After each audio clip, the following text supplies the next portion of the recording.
divided by an invisible chasm of indifference.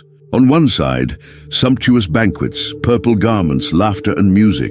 On the other, hunger, pain, and the only comfort being the tongues of stray dogs licking open wounds. This is the scene Jesus paints at the beginning of one of his most impactful parables. The story of the rich man and Lazarus is not just another biblical narrative. It is a portal to contemplate the invisible, both in this world and the next. When Jesus told this parable, he lifted the veil between two worlds, the material one that everyone sees and the spiritual one that many ignore.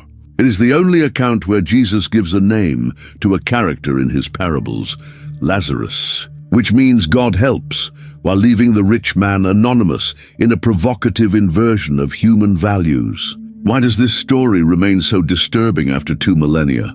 Perhaps because, unlike other parables that deal with lost sheep, coins, or seeds, this one speaks directly about the eternal destiny of souls. Or perhaps because at its core, it exposes our own selective blindness to the suffering around us. What few realize is that this is not just a story about the afterlife, it is a mirror reflecting our daily choices. The door where Lazarus lay exists at every corner of our lives.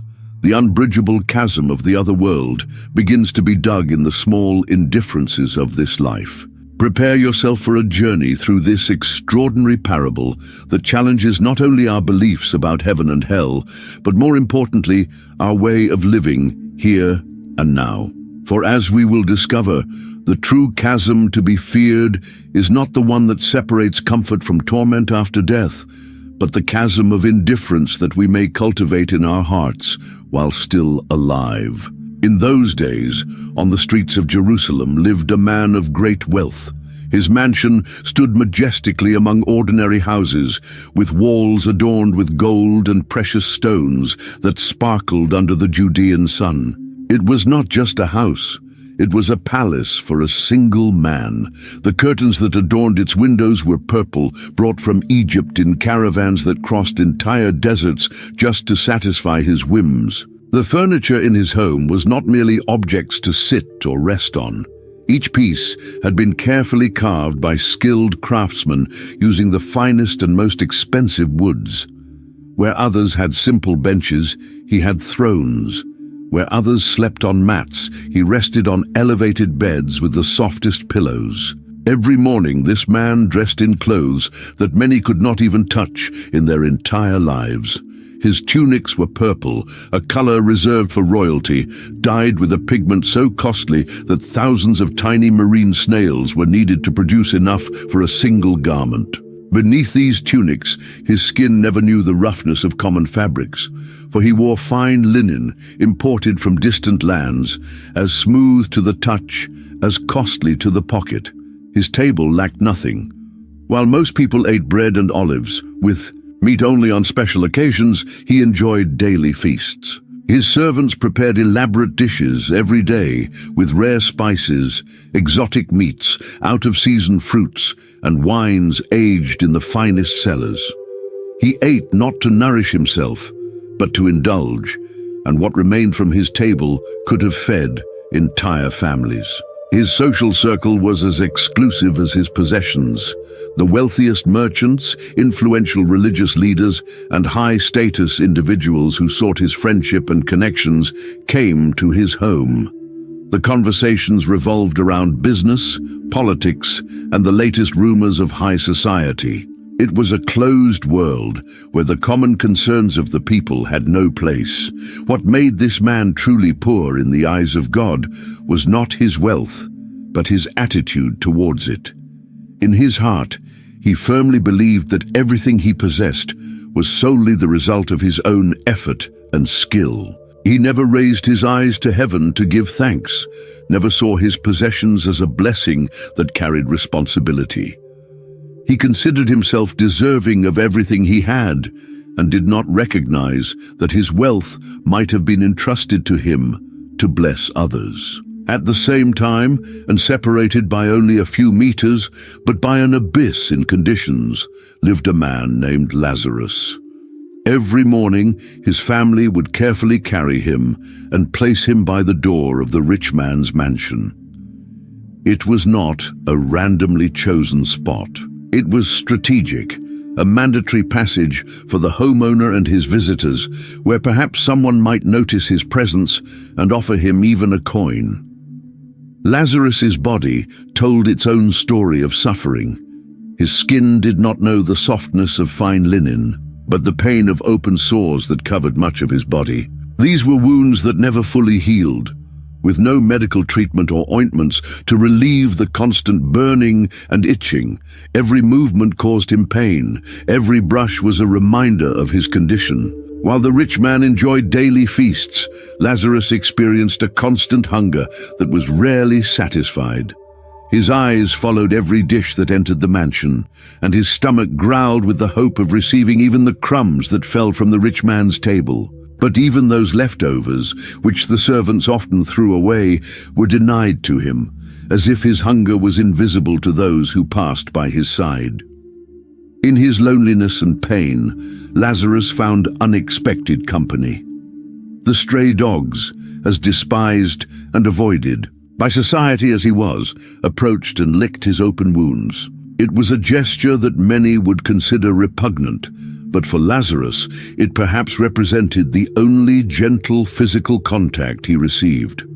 These animals, in their simple instinct, offered the comfort that humans denied him, providing a momentary relief for his physical pains. Despite being placed in such a visible spot, Lazarus was practically invisible. People walked by him as if he were part of the urban landscape, a shadow, an insignificant object. The wealthy visitors arriving at the mansion averted their eyes. The servants ignored him by their master's orders, and the master of the house himself probably didn't even register his existence in his daily consciousness. Lazarus lived in deep loneliness, surrounded by people, but without any true human connection. While all this happened day after day, there were eyes that did not miss a single detail of the situation. The eyes of God observed both the rich man in his luxuries and Lazarus in his misery. Where humans saw only external appearances and social status, God saw the heart of each person, their most intimate thoughts, and the decisions they made every day. No banquet enjoyed without gratitude went unnoticed. No tear of Lazarus fell without being counted. To the society of that time, as often happens today, the poor, like Lazarus, were practically invisible. They existed on the margins, like shadows moving between buildings, uncomfortable presences that many preferred not to see. But in God's eyes, Lazarus was never invisible. Every groan of pain, every cold night, every moment of humiliation was present before the Creator who had given him life. Every new dawn represented a fresh opportunity for the rich man. Every time he left his house and saw Lazarus at his door, he had the chance to exercise compassion, to share even a small portion of his abundance. He could have ordered his servants to give him regular food, to treat his wounds, to provide him with a roof over his head. But every opportunity was ignored. Every possibility of showing mercy went unanswered. In his infinite wisdom and patience, God allowed this situation to continue. He did not intervene visibly to change the immediate circumstances. This apparent inaction was not indifference, but rather a time granted to the rich man to awaken his conscience and change his path. Each day was a gift, an extension of divine mercy, giving him time to recognize his responsibility toward his needy neighbor. Although the parable does not directly speak of Lazarus's faith, his final destiny reveals something important. The fact that he was taken to Abraham's bosom after his death suggests that despite his earthly suffering, Lazarus maintained his fidelity to God. In the absence of material comfort, adequate food or medical care, Lazarus likely found solace in a relationship with the divine. His silence in the narrative does not indicate a lack of faith, but perhaps a silent trust that spoke louder than words. Around this daily scene of contrast between extreme wealth and desperate poverty, there existed an entire society with its own values and judgments. In the culture of that time, there was a widespread belief that wealth was a clear sign of divine favor. If a man prospered materially, it was interpreted as evidence that God atoned for sins, whether of the individual or their ancestors. This parable was told by Jesus in a specific context. Luke 16:14 tells us that the Pharisees, who were lovers of money, heard all these teachings and mocked Jesus. They represented the religious elite who had found ways to reconcile their financial ambition with their supposed devotion to God. To them, Jesus' message about the danger of wealth was ridiculed because it contradicted their own lifestyle and beliefs. The indifference to Lazarus' suffering was not exclusive to the rich man. It was a reflection of an entire society that had normalized such contrasts. The visitors who entered the mansion for banquets passed by the same beggar. The neighbors saw the same scene day after day. The religious and community leaders were aware of the situation. All participated in a collective indifference, a voluntary blindness to the suffering that was literally at their doorstep. At that time, as unfortunately still happens today, people were evaluated based on superficial criteria. The clothes they wore, the possessions they displayed, the house they lived in determined their value in society. This external judgment completely ignored inner character, kindness, generosity, integrity, and most importantly, the relationship with God. Lazarus, in his rags and wounds, was considered worthless, while the rich man in his purple garments was revered, regardless of the state of their hearts. This parable served as a mirror for the society of that time. Jesus was effectively inviting his listeners to see themselves in this story, to reflect on their own attitudes toward those in need. It was a call to reconsider their values, to question whether they were truly living according to the principles of loving one's neighbor as taught in the scriptures. This social mirror continues to reflect our own society today, inviting us to the same deep reflection. On a day like any other, Lazarus's earthly life came to an end. Death, that inevitable visitor who respects neither social position, wealth, nor power, came to take the beggar who suffered at the rich man's door. There is no mention of any specific illness or immediate cause.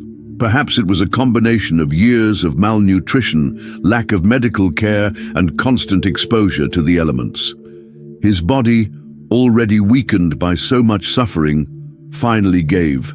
Likewise, in his own time, death also visited the rich man. His fine clothes could not protect him, his money could not bribe this visitor, his personal doctors could not keep it away. Perhaps he died in his luxurious bed, surrounded by comfort until the last moment, but the final result was exactly the same as Lazarus's, the end of earthly life. While Lazarus probably had a simple funeral, perhaps not even that, the rich man certainly received elaborate funeral honors. We can imagine the solemn procession, the professional mourners hired to publicly demonstrate the great loss, the expensive and well-located tomb that would mark his memory for generations. His body may have been wrapped in the finest spices and ointments for preservation, a final gesture of ostentation that would accompany his departure from this world. Death represented for both the moment when all earthly illusions dissipated. For the rich man, his possessions, power, and prestige suddenly became irrelevant. For Lazarus, his suffering, hunger, and pain finally came to an end. The spiritual reality that had always existed behind the veil of material reality now became the only reality for both. What death revealed, above all, was the inescapable equality of the human condition. No matter how different their lives had been, no matter how extreme the contrast between their earthly existences, both faced the same physical fate. The rich man's body, despite all the care and luxuries he received in life, would decompose. Just like Lazarus's body, death was the great equalizer that erased all the artificial distinctions society had created between them. Here, the parable moves beyond what our eyes can see, revealing what happens after death. When Lazarus died, something extraordinary happened. While in life he was ignored and despised, in death he was honored with an angelic escort. The angels, God's messengers, came personally to carry his soul. He who never received proper care in life received the highest honor in death, being carried by heavenly servants. Lazarus's destination was the bosom of Abraham, a Jewish expression representing a place of honor and intimacy at the heavenly banquet. Just as the beloved disciple reclined on Jesus' chest during the Last Supper, Lazarus now occupied the place of honor alongside the patriarch Abraham, the father of faith. He who begged for crumbs at the rich man's door was now seated at the table of honor in the kingdom of heaven. All the deprivations and sufferings that marked Lazarus's earthly life were completely reversed. What was once hunger turned into satisfaction. What was pain became comfort. What was rejection was converted into acceptance and honor. His dignity, denied for so many years on earth, was fully restored and elevated in the heavenly realm. In contrast, the rich man also died and was buried, but his fate was drastically different. With no mention of angels or honors, he simply found himself in Hades, described as a place of torment. He who never experienced need or discomfort in life now found himself in a state of anguish and deprivation. The text does not dwell on morbid details, but it makes clear that his condition was one of suffering. This dramatic contrast of destinies reveals God's perfect justice. The Lord, who had silently observed the entire situation during their lives, was now manifesting his judgment. It was not the rich man's wealth that condemned him, but his hardened heart and cruel indifference to the suffering that was literally at his doorstep. It was not Lazarus's poverty that saved him, but his faithfulness to God despite adverse circumstances. In Hades, the rich man experienced a shocking awakening. His eyes, which had been closed all his life to spiritual realities and the suffering of his neighbor, now opened to a truth he could no longer ignore. For the first time, he clearly saw the spiritual reality he had persistently ignored during his earthly life. A revealing detail of the parable is that the rich man, even from a distance, is able to recognize both Abraham and Lazarus. This recognition indicates that he finally sees Lazarus's value and identity, the beggar he had completely ignored during his life. Now he is aware not only of who Lazarus is, but also of his honored position beside Abraham. The parable clearly shows us that the rich man retains full consciousness after death. He preserves his identity, his memories, and his ability to feel. There is no annihilation of consciousness or a state of unconscious sleep, as some interpretations suggest. This detail contradicts ideas of complete annihilation of being after death and shows us the continuity of human consciousness beyond physical existence. The physical torment is symbolized by the intense thirst the rich man experiences. He who never knew hunger or thirst during his earthly life now begs for a single drop of water. This burning thirst illustrates the real and concrete nature of the suffering experienced in the state of separation from God. It is not a mere metaphor, but a description of genuine torment. More painful than physical suffering is the psychological torment the rich man experiences upon realizing all the missed opportunities. Now he understands that he could have helped Lazarus, that he could have used his wealth to alleviate suffering, that he could have opened his heart to compassion. This late awareness of all that could have been different perhaps constitutes the most agonizing dimension of his torment. The parable presents a dramatic and complete reversal of the previous situation. Lazarus, who in life desired only the crumbs that fell from the rich man's table, now enjoys a heavenly banquet. while the rich man, who feasted on the finest delicacies every day, now begs for a single drop of water. The roles have been completely reversed. The physical separation that existed during earthly life, represented by the mansion door that kept Lazarus outside, now manifests as an insurmountable spiritual chasm. Neither Lazarus can cross to help the rich man, nor can the rich man escape his condition. This unbreachable barrier symbolizes the finality of the choices made during earthly life. The rich man not only suffers from his present condition, but is also tormented by the memory of his past comfort. The recollection of his banquets, his luxurious home, his fine clothes, all of this now serves only to intensify his present anguish. The memory of his squandered blessings becomes part of his torment. Another remarkable reversal is recognition. In life, Lazarus was an anonymous figure to society, someone without a name, without identity, without value in the eyes of others, although Jesus, significantly, names him in the parable, granting him the dignity that society denied. Now he is recognized and honored, occupying a place of prominence alongside the revered patriarch Abraham. Finally, the deepest reversal reveals the true nature of wealth. What appeared to be wealth during earthly life is revealed as spiritual poverty, while what seemed like extreme poverty concealed a spiritual richness invisible to worldly eyes. It becomes clear that true wealth was Lazarus's faith and fidelity, not the rich man's material goods, which proved ephemeral and incapable of benefiting him in eternity. Amid his torment, the rich man looked up and could see Abraham in the distance, with Lazarus resting by his side. This vision provoked an immediate reaction in him. He who in life had never addressed Lazarus, who had never stopped to ask his name or shown interest in his suffering, now recognized him perfectly from afar. The circumstances had forced him into a humility he had never practiced in life. The one who had never bowed to anyone now pleaded from his position of torment. With an anguished voice, he cried out, "Father Abraham, have mercy on me." It is remarkable that he sought to establish a familial connection with Abraham, calling him Father. This man, who in life likely took pride in his lineage as a descendant of the patriarch, now tried to appeal to this ancestral relationship. Like many Jews of his time, he believed that his status as a son of Abraham by blood guaranteed him spiritual privileges. But eternity had revealed that true sonship is demonstrated by works of faith, not by ancestry. What he asked reveals the extremity of his situation.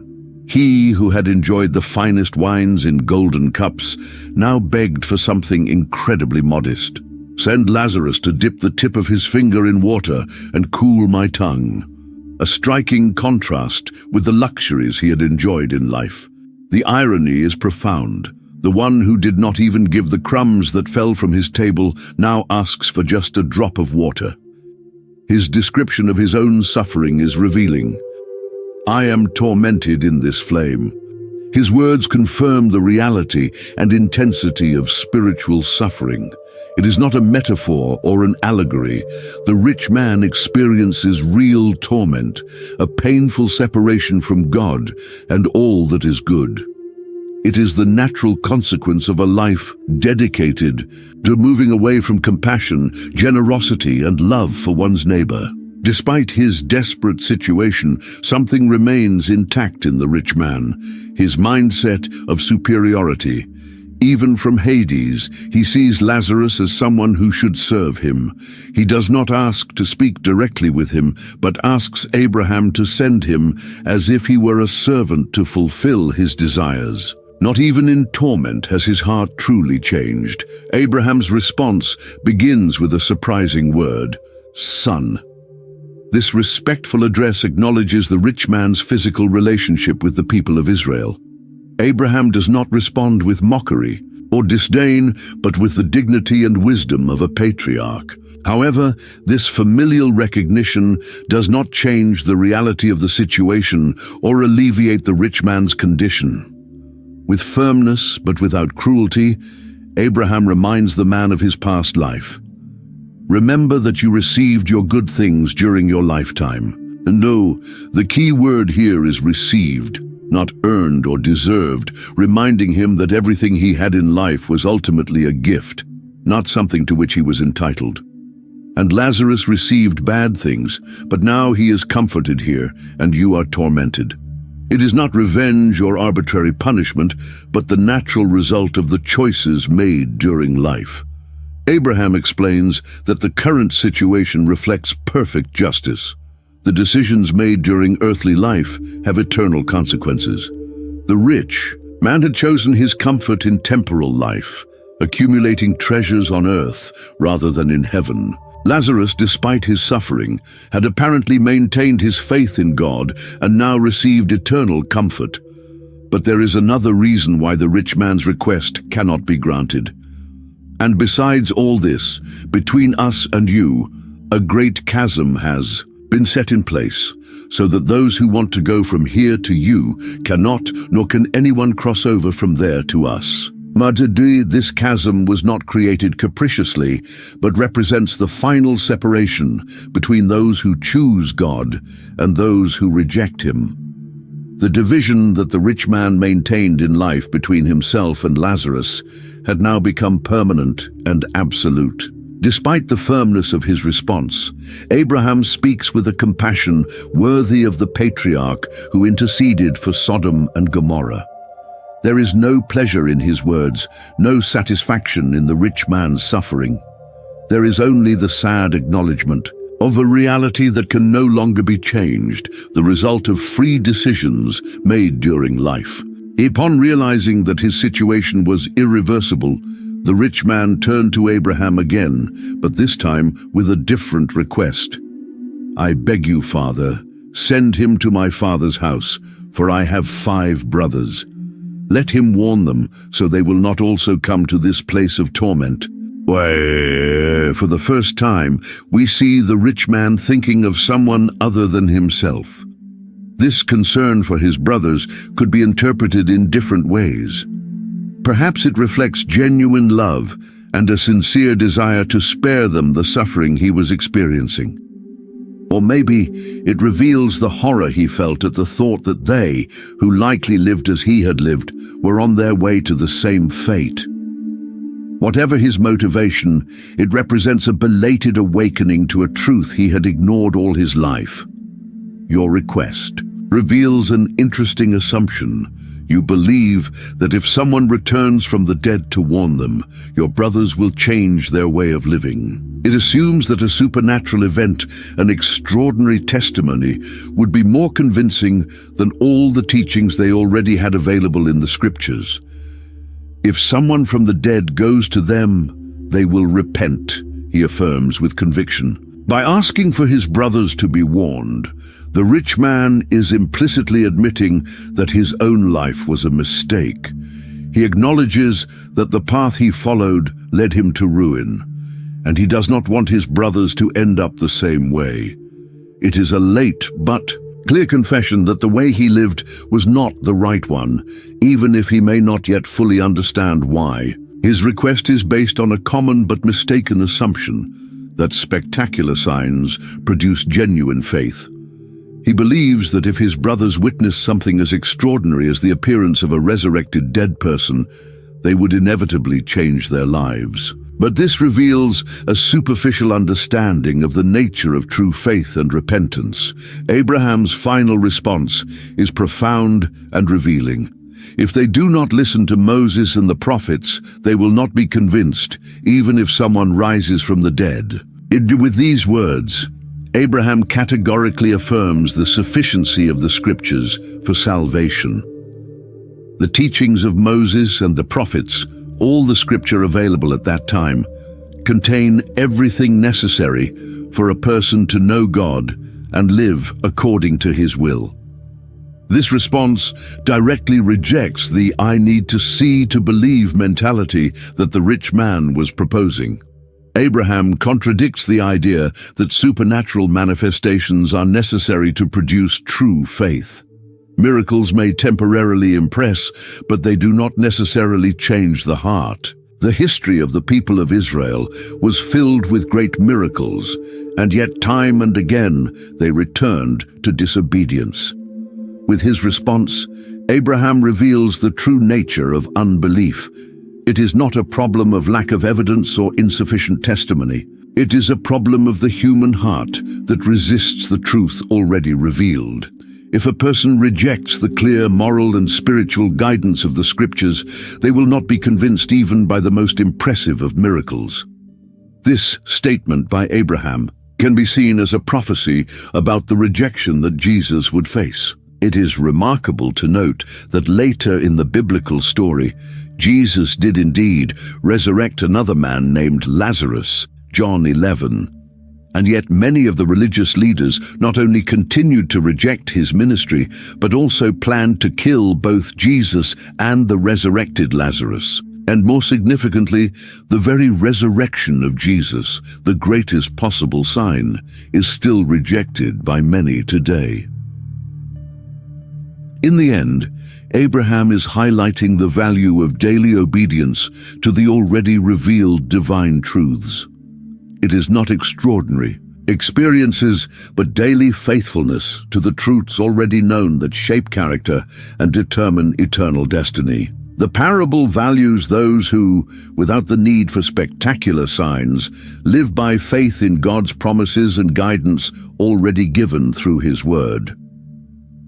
One of the deepest lessons of this parable is the challenge it presents to the cultural equation between material wealth and divine blessing. In the Jewish culture of Jesus' time, as in many cultures today, there was a widespread belief that prosperity was a clear sign of God's favor. The rich man was considered blessed, the poor man cursed or negligent. Jesus turns this conception upside down, revealing that true wealth does not consist of material goods, but in a person's spiritual condition before God. The parable makes it clear that the possession of material resources brings great responsibility. Abundance is not given merely for personal enjoyment, but to be used for the benefit of others. The rich man failed not because he had wealth, but because he did not use what he had to alleviate the suffering that was literally at his door. His resources should have been instruments to promote good and reflect the values of God's kingdom, not barriers that isolated him from the human needs around him. The parable establishes a powerful contrast between true faith based on obedience to the revealed word and the pursuit of spectacular signs. The rich man believed that a dramatic miracle, someone returning from the dead, would produce genuine faith in his brothers. Abraham corrects this notion, teaching that true faith is born from the willingness to hear and obey the already revealed truth, not from extraordinary experiences. Signs may impress momentarily, but only obedience to the word transforms the heart. Jesus reveals something profound about the nature of human unbelief.